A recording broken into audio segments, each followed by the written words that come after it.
અરે આદિવાસી નું ખૂન હોય ને તો આવી રીતે માય કાંગલાની જેમ ના બેસી રહેવાય. જય આદિવાસી, જય આદિવાસી. આપણે હું પાર્ટીનો માણસ નથી, પણ હું એક સામાજિક માણસ છું અને સમાજને લઈને, સમાજની જે સમસ્યા છે એ સમસ્યાને લઈને માટે અહીં આવ્યો છું. આપણને બધાને ખબર છે કે છોટાઉદેપુરની અંદર જે પણ કાર્ય થઈ રહ્યું છે, મારે રોડ કે રસ્તાની વાત નથી કરવી, મારે પુલની વાત નથી કરવી. આપણા આદિવાસી સમાજની અંદર જે સંસ્કૃતિની વાત છે, જે લોકો સંસ્કૃતિ માટે લડી રહ્યા છે, જેઓ સંસ્કૃતિને પચાવીને બેઠા છે અને અત્યારે સંસ્કૃતિને ભૂલી ગયા છે અને રાઠવા કોળીનો જેવો જે પ્રશ્ન બને છે તેનું સોલ્યુશન અત્યારે ખાલી રદ કર્યું છે, પાણીનું નિરાકરણ નથી આવ્યું. કોઈ પણ પાર્ટીનો હશે, પણ જ્યારે સમાજનો પ્રશ્ન બને ત્યારે એક થઈને લડવા માટે ઉભા રહેવું પડશે. આપણે હું એટલા માટે સામાજિક છું કે હું પાર્ટીઓમાં નથી માનતો, પણ જે સમાજની સમસ્યા છે, જે આપણા વિસ્તારનો જે પ્રશ્ન છે એને હું માનું છું. જ્યારે આદિવાસી વિસ્તારની અંદર, આદિવાસી ગામડાઓની અંદર આદિવાસી લોકો પૂરા ભારતની અંદર, કેવડિયા લઈ લો, છત્તીસગઢ લઈ લો, કે પછી ઝારખંડ લઈ લો, હસદેવ લઈ લો, કે પછી બસ્તર લઈ લો, પણ જેવો ભોગ આપ્યો છે આપણા આદિવાસી સમુદાયે ભોગ આપ્યો છે. ત્યારે પણ આપણે ચૂપ થઈને બેઠા હતા. અત્યારે કવાંટ તાલુકાની અંદર, નસવાડી તાલુકાના જે ગામડા 28 ગામડાનો જે વિસ્થાપનનો પ્રશ્ન છે તેને લઈને પણ આપણો આખો વિસ્તાર ચૂપ થઈને અત્યારે બેઠો છે. કોઈ આવીને પૂછ્યું,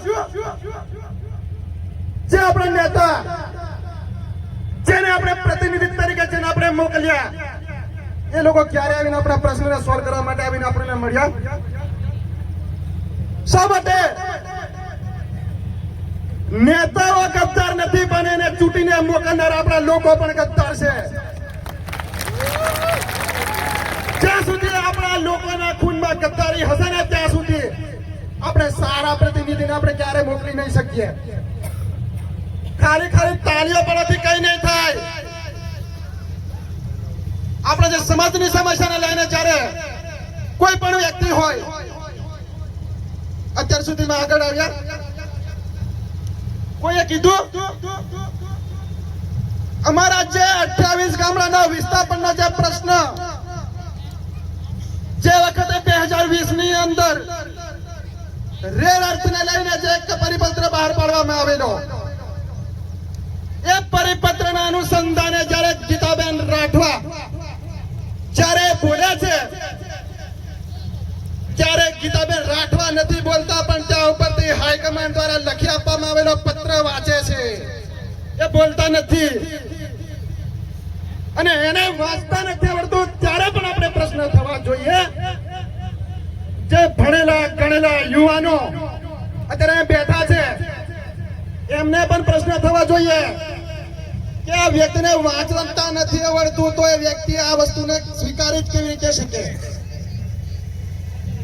જો આપણા વિસ્તારની અંદર જો યુરેનિયમ જેવી જો ધાતુ નીકળવામાં આવે, જો યુરેનિયમ જેવી ધાતુ નીકળશે તો 1945 ની અંદર જ્યારે જાપાનની અંદર હિરોશીમા અને નાગાસાકી જેવા શહેરો પર પરમાણુ બોમ્બ ફેંકવામાં આવેલો, તેની અસર અત્યાર સુધીમાં ત્યાં જોવા મળે છે. બીજો આપણું જે ઝારખંડ લઈ લો, ઝારખંડની અંદર જે કોલસા માટે જે ખાણ ખનીજ થયું છે, ત્યાં અત્યારે ત્યાંના લોકોની જે દયનીય સ્થિતિ છે એવી આપણી ના થાય એટલા માટે હંમેશા ને માટે જે પણ વસ્તુ ગામડાનો પ્રશ્ન હશે, સમાજનો પ્રશ્ન હશે, ત્યારે પાર્ટીઓ છોડીને સમાજ માટે એક થવું પડશે. હું સામાજિક છું, પાર્ટીના નથી. પહેલા કીધું અમારા ગામડાનો જે પ્રશ્ન છે, અમારા વિસ્તારનો જે પ્રશ્ન છે, એ અમારા વિસ્તારનો એકલાનો પ્રશ્ન નથી, પણ આપણા દરેક આખા પ્રદેશનો પ્રશ્ન છે. અમારા ગામડાઓ તો જયારે વિસ્થાપન થઈને કે યુરેનિયમ થી કઈ મરી જશે કે બહાર નીકળી જશે, પણ જ્યારે એના જે રેડિયેશનો જે છે એ તમારા ગામ સુધી પહોંચે ને તમારા શરીર